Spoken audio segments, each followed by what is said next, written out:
जय हिंद दोस्तों, स्वागत है आप सभी का एस्ट्रो सूत्रा यूट्यूब चैनल पर। आज की इस वीडियो में नंदी नाड़ी का एक ऐसा चार्ट आपके सामने डिकोड करने वाला हूं जिसमें कि बताया गया है जातक का ना तो कोई भाई होगा, ना ही उसे किसी मित्र का सपोर्ट मिलेगा, ना ही उसके पास पुत्र संतान होगी और जीवन में जो भी कुछ वो अर्जन करेगा वो सब व्यय हो जाएगा। उसके पास धन का संचय नहीं हो पाएगा। उसका जीवन बहुत ही साधारण और गरीबी में गुजरेगा। कुंडली में ऐसे क्या योग हैं जो कि ना तो उसको भाई का सुख देते हैं, ना मित्रों का सुख देते हैं, ना पुत्र संतान का सुख देते हैं, ना ही धन का सुख देते हैं? कौन से योग होते हैं जब किसी व्यक्ति की कुंडली में बनते हैं तो उस व्यक्ति का जीवन बहुत ही कठिनाइयों से गुजरता है? आज की इस वीडियो में ऐसे ही योगों पर बहुत ही डिटेल में चर्चा करने वाले। ये चार्ट है नंदी नाड़ी का, चार्ट नंबर 58। जैसा कि बताया गया है कि इस जातक को ना तो मित्रों का सपोर्ट मिलेगा, ना ही इसका कोई भाई होगा। देखिएगा, नाड़ी ज्योतिष में मैंने आपसे हमेशा कहा है, जब भी किसी व्यक्ति के छोटे और बड़े भाइयों को देखना हो, समझना हो, उनकी स्थिति को जानना हो या उनकी संख्या जाननी हो तो आप शनि और मंगल को देखेंगे। शनि आपके बड़े भाई को शो करता है और मंगल आपके छोटे भाई को शो करता है। अगर कुंडली में इनकी स्थिति अच्छी है तो डेफिनेटली उस जातक के बड़े और छोटे भाई भी होंगे और उनका सपोर्ट भी उसको मिलेगा और मित्रों का सपोर्ट भी मिलेगा। किंतु अगर इनकी स्थिति अच्छी नहीं है तो जातक के हो सकता है भाई हो, देशकाल परिस्थिति के अनुसार हो सकता है भाई हो, मगर या तो उनकी आर्थिक स्थिति सही नहीं होगी, या उनकी शारीरिक स्थिति सही नहीं होगी, या उनका सपोर्ट नहीं होगा। कुल मिला के कुछ ऐसी स्थिति हो जाएगी कि वहां पर उस व्यक्तियों के भाइयों का या मित्रों का होना ना होना बेकार है। अब आप इस कुंडली में देखिएगा, बोर्ड पर जो चार्ट है आप देखेंगे, शनि यहां पर धनु राशि में है। शनि धनु राशि में है और शनि के त्रिकोण में राहु बैठा है। यहां पर योग बनता है शनि और राहु का। आप देखेंगे शनि से दूसरे भाव में कोई ग्रह नहीं है, शनि से 12 भाव में कोई ग्रह नहीं है, शनि के सप्तम भाव में कोई ग्रह नहीं है। ऐसे में शनि के ऊपर कोई भी पॉजिटिव एस्पेक्ट नहीं आती। और आप देखेंगे शनि से 11 भाव में केतु बैठा है। शनि अगर वक्री होकर गुरु का प्रभाव लेता भी है तो वहां पर नीच के मंगल का प्रभाव, क्योंकि नाड़ी ज्योतिष के हिसाब से एनालिसिस कर रहे हैं तो त्रिकोण के ग्रहों को लेना ही होगा, तो मंगल का प्रभाव शनि के ऊपर आ जाता है और नीच के मंगल का आता है। तो ऐसे में शनि यहां पर कमजोर हो जाता है और शनि के कमजोर होने का सीधा सा मतलब है इस जातक का बड़ा भाई नहीं होगा, और होगा तो उसकी आयु कम होगी, शारीरिक कष्ट होंगे, या फिर भाई का किसी तरह से सपोर्ट नहीं मिलेगा। अब सेम स्थिति आप इस कुंडली में मंगल की देखेंगे। मंगल यहां पर नीच का होकर बैठा है और मंगल के भी ना तो सप्तम में कोई ग्रह है, ना द्वितीय भाव में कोई ग्रह है, ना 12 भाव में कोई ग्रह है, कोई पॉजिटिव एस्पेक्ट है नहीं, कोई मित्र ग्रह मंगल को नहीं देख रहा है। अगर थोड़े से सपोर्ट की बात करें तो मंगल को अपने 11 भाव से लाभ मिल रहा है। तो हो सकता है, मैंने इसलिए आपसे कहा कि देशकाल परिस्थिति को देखना होता है, हो सकता है जातक का एक छोटा भाई हो जाए और होने के कुछ समय बाद उसकी डेथ हो जाए या फिर वो शारीरिक रूप से किसी कष्ट में आ जाए। तो कुल मिलाकर भाइयों के लिए यहां पर स्थिति बहुत ही पॉजिटिव नहीं है। आप देखेंगे अगर शनि की अगर जर्नी देखेंगे तो मेष राशि तक शनि को कोई ग्रह का सपोर्ट नहीं मिल रहा, और मेष राशि में भी जब वो जाता है तो वो नीच का हो जाता है। अगर एक बात आती है कि भाई त्रिकोण में शुक्र बैठा है तो शुक्र का सपोर्ट तो शनि को मिलना चाहिए, और शुक्र और राहु दोनों ही शनि के मित्र हैं। तो ऐसे में शनि में कुछ तो स्ट्रेंथ आनी चाहिए। बिल्कुल स्ट्रेंथ आ सकती है, देशकाल परिस्थिति देखनी होगी, हो सकता है बड़ा भाई हुआ हो और होने के बाद डेथ हो गई हो, क्योंकि शनि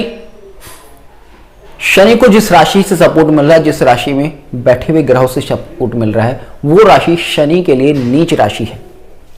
और जब राहु मेष राशि में बैठता है तो मंगल के गुण लेने के कारण वो मंगल की तरह काम करता है, और मंगल और शनि की शत्रुता है, जिस वजह से शनि को कोई भी सपोर्ट नहीं मिल पा रहा। और सेम मंगल के लिए है, मंगल को 11 भाव से सपोर्ट तो मिलता है, मगर उसके चतुर्थ भाव में, उसके केंद्र भाव में केतु बैठता है, उससे षष्ठ भाव में, छठे भाव में शनि बैठता है जो कि अगेन उसका शत्रु है, और वक्री होकर फिर से मंगल को पीड़ित कर देता है। तो ऐसे में मंगल के पास भी कोई बहुत ही अच्छी स्ट्रेंथ नहीं है। तो ये रीजन तो आपको समझ में आया होगा कि भाई नहीं है। अब बात आती है संतान की, कि संतान भी क्यों नहीं है। नाड़ी ज्योतिष में पुत्र संतान का कारक सूर्य है, संतान कारक सूर्य है, और सूर्य पर आने वाले ग्रह संतान के बारे में बताते हैं। मैंने बहुत सारी वीडियो में ये बताया और मैंने आपसे हमेशा कहा है कि जब भी सूर्य के ऊपर गुरु का प्रभाव होता है तो ऐसे में जातक को पुत्र संतान होने की बहुत ज़्यादा संभावना होती है और ऐसे जातक की वंश वृद्धि होती है। किंतु यहाँ पर उल्टा लिखा गया है। इसी को समझना बड़ा भारी काम होता है कि ऐसा क्यों है और बहुत जरूरी होता है ज्योतिष की इन बारीकियों को समझना। देखेंगे यहां पर जीवात्मा योग बना है, गुरु और सूर्य का योग बना है, किंतु आप देखेंगे पुत्र संतान देने वाले ग्रह कौन से हैं। पुत्र संतान देने वाले ग्रह अगेन मंगल है, शनि है जब वो किसी मिल प्लैनेट के इफेक्ट में हो, उसके बाद बुध होता है अगर वो मिल प्लैनेट्स के इफेक्ट में हो। पुत्र संतान देने वाले ये ग्रह हैं। अब शनि यहां पर कमजोर हो गया, मंगल यहां पर कमजोर हो गया, तो ये तो पुत्र संतान दे नहीं सकते। अब बात आती है कि बुध की, बुध क्यों यहां पर पुत्र संतान देने में सक्षम नहीं है। और उसके बाद सूर्य खुद से संतान का कारक है और गुरु भी पुत्र संतान देता है, तो गुरु भी क्यों पुत्र संतान देने में सक्षम नहीं है। आप देखेंगे इन दोनों ग्रहों से 12 भाव में राहु बैठा है और मेष राशि का राहु बैठा है। राहु जब भी मंगल की राशियों में होता है, राहु बहुत ही नेगेटिव इफेक्ट्स देने शुरू कर देता है। अगर आप सूर्य की स्ट्रेंथ देखेंगे तो सूर्य कहीं ना कहीं राहु के प्रभाव में आकर कमजोर हो जाता है और जब आगे इस तरह के प्लैनेट उसको मिलते हैं जो कि अपने आप में बहुत वीक हैं, तो ऐसे में पुत्र संतान की संभावना कम हो जाती है, पुत्री संतान की संभावना ज्यादा बढ़ जाती है। और पुत्र संतान अगर ऐसी स्थिति में भी कई बार हो भी जाती है, बहुत ज़्यादा प्रयास करने के बाद, पूजा पाठ आदि करने के बाद अगर किसी को पुत्र संतान हो भी गई, तो वहाँ पर सेम स्थिति होती है कि उस व्यक्ति को संतान का बहुत ज़्यादा सुख नहीं मिल पाता। अब एक तीसरा पॉइंट इस चार्ट का कि क्यों इस जातक का कमाया हुआ सारा धन व्यय हो जाता है, क्यों ये जीवन में तरक्की नहीं कर पाता। देखिएगा, मैंने आपसे हमेशा कहा है, पिछली वीडियोस में भी कहा है कि जब किसी व्यक्ति की कुंडली में शनि कमजोर होता है तो उसको प्रोफेशनल सक्सेस नहीं मिलती। शनि को ट्रांजिट में भी अगर शुभ राशियों में स्ट्रेंथ मिल जाती है तभी जाकर प्रोफेशनल सक्सेस मिल पाती है, ट्रांजिट में भी। अब आप देखेंगे अगर इस कुंडली में शनि तो कमजोर रही, अब शनि को ट्रांजिट में अगर कहीं स्ट्रेंथ मिलती है तो वो होती है मेष राशि, वृषभ राशि। मेष राशि शनि के लिए नीच स्थान है, तो वहां पर शनि स्ट्रेंथ तो प्राप्त करता है, किंतु उसकी जो कमजोरी है वो पूरी तरह से दूर नहीं हो पाती, क्योंकि वहां पर सीधा जो एक राशि उसको मिल रही, जो कहीं एक सपोर्ट मिल रहा है, वो उसकी नीच राशि का है। उसके बाद वृषभ राशि में उसको निश्चित तौर पर बहुत अच्छा सपोर्ट मिलता है, जो कि एक कारण रहा होगा, कहीं ना कहीं इस जातक के जीवन में तरक्की आई होगी। मगर मंगल की नीचता के कारण ये जातक उस तरक्की को संभाल नहीं पाया होगा। इस जातक को, ऐसे जातकों की जिस तरह की कुंडली होती है, ऐसे जातकों को अक्सर देखा गया पुत्री संतान की प्राप्ति के बाद कई बार सफलता मिलते हुए देखी गई है और पुत्री संतान ऐसे जातकों के लिए भाग्यशाली अक्सर देखी गई है।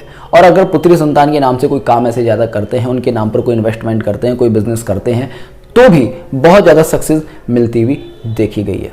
होपफुली आपको आज का वीडियो पसंद आया होगा, तो जुड़ रहेगा अष्ट सूत्र के साथ। मिलते हैं नेक्स्ट वीडियो में, तब तक के लिए जय हिंद, जय भारत।